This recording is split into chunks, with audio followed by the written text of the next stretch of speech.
mga ka-chillax, welcome to my YouTube channel. So kung bago pa kayo sa aking YouTube channel, don't forget to like, comment, and subscribe. So ngayon, ang ating featured EV for today ay kakaiba. Ito yung mga electric pa rin, syempre. Kasi Moretti, di ba? Okay. Pero ito yung mga ano naman, mga pick-up trucks, yung mga pwedeng lalagyan ng mga ng buhangin, di ba? Mga mga kargahan talaga. First time to. Dito lang to sa Moretti, kaya wag na tayo patumpik-tumpik pa. Let's go. Saktong-sakto, nandito na naman si Sir Neil. Sir Neil, ano natin? Nako, magandang hapon ulit mga ka-chillax, no? Mga pang-negosyo na sasakyan naman po ang i-feature natin dito, no? Yun. Ang aming Albero, no, na unit, no? Itong Albero namin, meron po kaming tinatawag na Albero A, no? Meron kaming Albero B, no?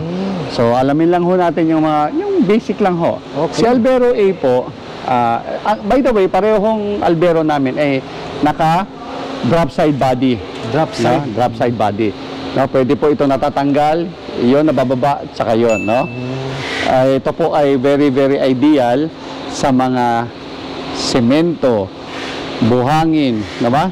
Graba na business, bigasan na business, pwede po ito. Kasi iba pang iba pang cargo na sa tingin nyo ay applicable tong open drop side body na to, no? Oo, laking bagay yan, sir. Ito pong si EVA namin ay 4-wheeler, no? Apat ang gulong niya, at yung pinaka bed niya, no?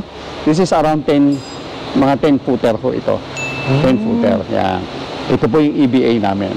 Ang tanho na kayang kargahin ito is 1 ton po. Wow. 1 tonner po. Yan po ang kayang cargo weight nito. Yung holding capacity niya. Yan. Ito si Albero EVA, no? Si Albero EVA, sir, tumatakbo yan ng, check natin ha, sige, sir. 200 kilometers per hour. 200 kilometers po ang range. 200? Oo. Ang bilis niya is 80 kilometers per hour po. Oh, bilis din. Opo. Yan. Ito naman sa kabila, ay by the way, itong si Albero A, nandito po yung charging port niya. Dalawa po ang charging port niya. Yun. Yung normal na charging port at yung fast charging port. Nice. No? Si normal po na charging port, kung mag-charge tayo dito kay A, aabutin tayo ng mga 12 hours po, mga ka-chillax. Ngayon, kung dito naman tayo sa fast charging port, lobat tayo, 2 oras po, puno na yung sasakyan natin. Oh, bilis. Full charge na po. Pag sasara po, ganyan lang po. Sasara lang po ganyan. At good to go na ho tayo. Yan. Ito po yung mga itsura ng ilaw niya. Meron siyang fog lamp. Meron din siyang mga headlamp niya, no? Halogen po yung ano niya, no? Tapos meron din siyang puting accent na ilaw dito sa headlight niya, no? Ito po ang aming Moretti Albero A na 4-wheeler. Ayan. So ito yung loob, sir, do, ng A. Yan. Kasi ito, medyo ang dami ng ng Moretti. Mayroong A tsaka B. Siyempre, iba magtatanong, sir, ano na pagkakaiba ng A tsaka B? Ay, nako. Ito po yung loob ng ng Albero A natin. Again, very basic siya, pero in-address po yung mga kailangan natin, no? Meron siyang screen dito, no? Para pag for radio, pwede rin hong movie, no? Pwede ho yan. Nandito naman yung mga controller ng aircon. Nandito yung lamig, yung lakas, at yung pinaka, kung saan mo gusto, yung mode. Sa paa, and everything.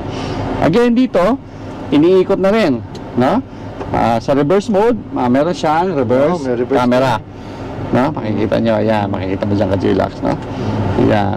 Tapos, drive mode or S mode, no? S mode po, pwede po natin gamitin to yung mga paakyat tayo or yung talagang pababa tayo.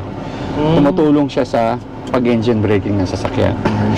Dito po sa manibela ko, no? Makikita mo ka-chillax, may leather yung steering wheel natin. Steering wheel niya. Tapos dito may controller, no? Volume ng sasakyan, pwede mo hinaan, pwede mo lakasan, no? Then dito, may hands-free kasi ito eh. Pwede kang sumagot dito, i-prepare mo lang sa Bluetooth yung phone mo, no? Ayan. Dito naman yung pinaka-mode ng radio. Gusto mong mag-mute or gusto mong maghanap ng channel, pwede dito.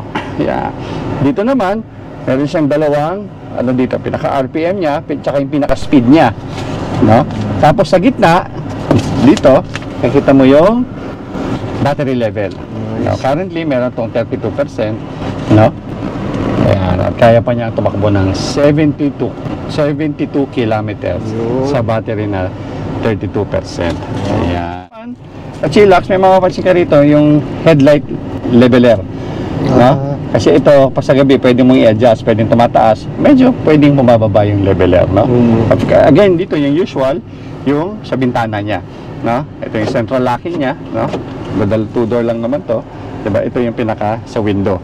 Yeah. So napansin ko Sir Neil, no, kahit na ito ay panghanap buhay, mga pickup truck, no, para bang kahit pa paano, parang nakaka-relax din na malaman na mga power na rin, no? Oo. Madalas pagka mga pan-deliver, mano-mano eh. Isa pa, tama yun, ano? Isa pa mapansin mo mga ka-Chillax, pag pan-deliver usually walang aircon. Walang aircon yan, di ba? Bakit? Kasi siyempre, bakit ba hindi nag-aircon? Isang reason nun talaga, nagtitipid talaga either sa gas o sa crudo, no? With this, electric ho ito eh. Di ba?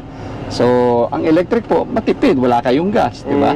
Kaya nga pag electric, hindi na pinag-uusapan yung fuel mileage. Tama. Ay, wala namang fuel na pag-uusapan eh. Di ba, ka-Chillax? Kaya ka parang aircon all you can ka.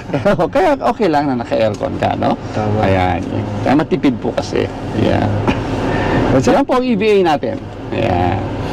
Sir, pinaka-antay na lahat, anong ating SRP nito? Okay, si EVA ho, ang SRP nito is nasa 1,995,000 at meron tong discount na 200,000 pesos ka-Chillax, no? Kaya ang pinaka-net cash price nyo rito is 1.795, no? Ngayon, kung gusto nyo namang hulugan, pwede po kayong mag-down dito ng 90,000, no? All in ho yun, 90,000. Pasok na ho lahat doon. At mga 37,000 po ang monthly nyo sa 5 years po. Ayan. So, both cash at hulugan, kasi po si Moretti ay accredited na po sa mga bangko. Ayan. Nice. Kaya pwede nyo i-avail yung mga yan. Ano naman ang pagkakaiba nito dito? Okay, si Albero B naman, ito po siya. May natin, no? Siya po ay drop side body din po. Drop side body. Kaya lang ito po ay 6-wheeler. Na anim na po yung gulong. At ang drop side body ho niya is around 12 feet. 12 footer ho ito. So mas mahaba po ito sa EVA natin, which is 10 footer, no? So yan ang basically kaibahan niya, no? At isa pang kaibahan niya, mga ka-Chillax well, is si EVA nandito sa harap yung charging port, right? Si EVB po nandito sa gilid. Ayun. Nasa side. Ito po. Ayan. Ito po yung normal charging niya. At ito po yung fast charging niya. Ayan. Gaya ni EVA, kapag normal po, ito po ay around 13 hours po. Pag lobat po, no? Lobat. Pag gagamit po tayo ng fast charger, mga 2 oras po, puno na ang ating battery. Ayan. So ito rin pala sir ay ano no, 6-wheeler. Yes, oo, 6-wheeler po ito. Therefore ito ay pasok sa truck van. Oo. Saka ito po ay 2-tonner po. 2 tons po ang kayang kargahin nito. Similar din po sa dahil drop side body siya, similar din sa pwedeng ikarga sa sa ating EVA, no. At mga ka-Chillax, gusto ko lang linawin po, kami po ay nagko-customize din ng body. Nagkataon lang po na ang nandito dumating is drop side. No? Kung gusto nyo pong ibang body to, gusto nyo pong closed van, mala L3 ang body, we can do that. We can do that for you. We can customize naman po. Ganda, no? Makipag-usap lang kayo sa amin, punta lang kayo dito sa office. We can do that for you. Sige sir, pasukin naman natin to si B. So ito yung tsura niya mga ka-Chillax sa B. Yan. Si B, kung mapapansin mo, yung finishing ng seats niya medyo high grade, no? High grade. Water repellent to eh. Water repellent siya, no? Ayan. Kumpara doon sa isa. Okay, pasok tayo. Ayan. Parang social na mga truck ngayon sir, no? Parang social eh. Ayan. Ba't na ano to? Ayan. Ito po yung equipped din ng reverse camera, no? Ayan, makikita nyo dito. Kaya lang ito, naka-embed yung yung screen niya. Screen, oh, yung isa Diba? naka ano, no? Kanina Yung isa- medyo nakaangat at nakaangat. medyo malaki ng konti yun, Oo. no? Kaysa dito. Pero still, equipped siya pareho ng reverse camera. No? At ang aircon niya ay talaga namang napakalaki. Diba? Ang design lang ng aircon niya dito medyo iba. Patayo. No? Pero basically, yung lamig niya is the same. Dito si thermostat, nandito yung panglakas, nandito yung mode. No? Dito naman sa dashboard, makikita natin, yan. Dalawa rin siya, pero yung A kasi pabilog kanina, no? Medyo nakapasok. This one, ito yung RPM, nandito na yung speed, no? Digital yung speed, at yung battery level, no? Ang battery level niya ay nasa, tingnan natin po, ano ba to? Currently nasa 30. 30. At kaya niya tumakbo ng 54 kilometers. Yun. Yan. Ang maganda dito, sir, no? May mga indicator naman eh.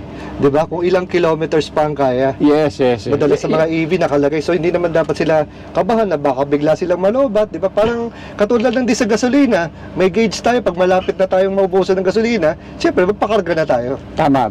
Actually, sa mga mall exhibit namin, madalas ko marinig yan, no? Nangaagam-agam ng ibang mga na publiko, no? Eh, paano kung bigla ako mawala ng malobat ako sa gitna ng daan? No? Tama yung sinabi mo, Kachilax. Kaya, ano yan, next to impossible yan kasi unang-una, meron tayong gauge. Kaya Not only merong gauge, kaya sabi nga ni Kachilax, sasabihin niya yung ano mo, yung kilometrahe na kaya mong takbuhin tama. sa battery level mo. Yun. Kaya ini-inform ka real time nung sasakyan. Kaya alam mo, pag alam mo, malayo pa to, kaya ko pa to. Kaya pa. Yun. Kaya importante yun, yung sinabi mo, Kachilax. Maganda yan. Yan. So yun, sir, ang pinakakantay na lahat. Anong SRP naman natin itong ating... Itong six-wheeler natin na to, ang ano nito, ang SRP nito is nasa 2,395,000 po. Okay, 296 ang discount niya. So malaki din, ano? Laki So din. 2.99 ang ano niya, ang net cash price niya. Ngayon, kung gusto niyo hulugan to, nasa 49,000 lang ang all-in ito. Wow. At siyempre, nasa around 44,000 ang monthly payment niya. 5 years yan, sir. For 5 years. For no? 5 years. For 5 years, no? Yan. Another thing, no? Sa dating ho sa motor, si EVB po ay gumagamit ng 90 kilowatt na motor. Okay? At ang ano po nito, ang torque is nasa 310. Malakas po, 310 Newton per meter. Malakas yun, sir. So, ang ano niyan is understandably malakas sa akyatan. Akyatan, no? Kasi Okay. panghakot to eh. Kaya panghakot kasi to, no? Yung A naman natin gumagamit ng 70 kilowatt, no? At nasa 230 naman ang torque niyan, Newton per meter, no? Pareho sila. Pareho po ito ay rear wheel drive. Siyempre truck po ito, no? Tama. Alam naman natin, alam ni Kachilax yan, karamihan ng front wheel, yung mga kotse. Pero pag mga kailangan na ng cargo, hatak and everything, power, Tama. rear wheel Rear wheel drive ho yan ang ginagamit niyan. Sir, pagdating naman sir sa mga warranty nito. Ganun Siyempre, din ang kasi mga truck na to eh. ganun din naman ang mga Same warranty niyan, kapareho din namin. Kasi ito po yung gumagamit din ng lithium battery. No? Sabagay, oo. Lithium yan, kapareho naman to ng battery ng mga dinidiscuss natin mga kotse. So, walang taon din po yan. Or 160,000 kilometers ang warranty natin dito. Ayan. Yun, so gusto lang nilang matesting kung ano yung gusto nilang klaseng EV, no? Merong kotse, merong pickup, may closed van, di ba? Name it, Moretti has it. Ang galing! Ang galing! Tama, exactly. Kachilax. Sabi ko nga kanina, talagang wide array of electric vehicles ang meron kami dito. Depende na lang talaga sa pangangailangan nyo. Kasi mga Kachilax, darating kasi yung panahon talaga, maaaring iba nandito na, na ang EV po, it is not something we will want. It is something that we will need. Diba? Hindi tayo bibili ng EV, gusto ko to, no? Kaya tayo bibili ng EV, kasi ito yung kailangan ko, ito yung kailangan ko, ito yung kailangan ko. Kaya kung mapapansin nyo sa Moretti, marami kaming variant, iba-iba po yung range niya. Depende po sa pangangailangan nyo. Diba? Kung talaga city driving lang kayo, meron kami para sa inyo. Tama. Kung pang negosyo lang talaga, meron din kami para sa inyo. Correct. Ayan. So again, Sir Neil, maraming salamat sa pagpapaunlak mo sa ating mga kachilaks. Till the next time. Salamat ha. On behalf of Sir Johnny, which is kanina yata naka-interview ni Boswell, no? Yes, sir. Dumating siya kanina, sumaglit dito, no? Thank you po. Ako po ulit si Neil, dito sa Sales Department ng Moretti.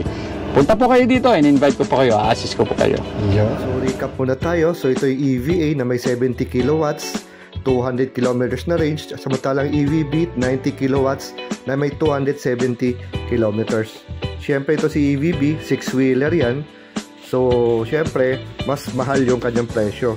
So sa presyong 2 million plus, ay meron ka ng panghanap buhay, pangkarga rin ng mga graba, semento at marami pang iba.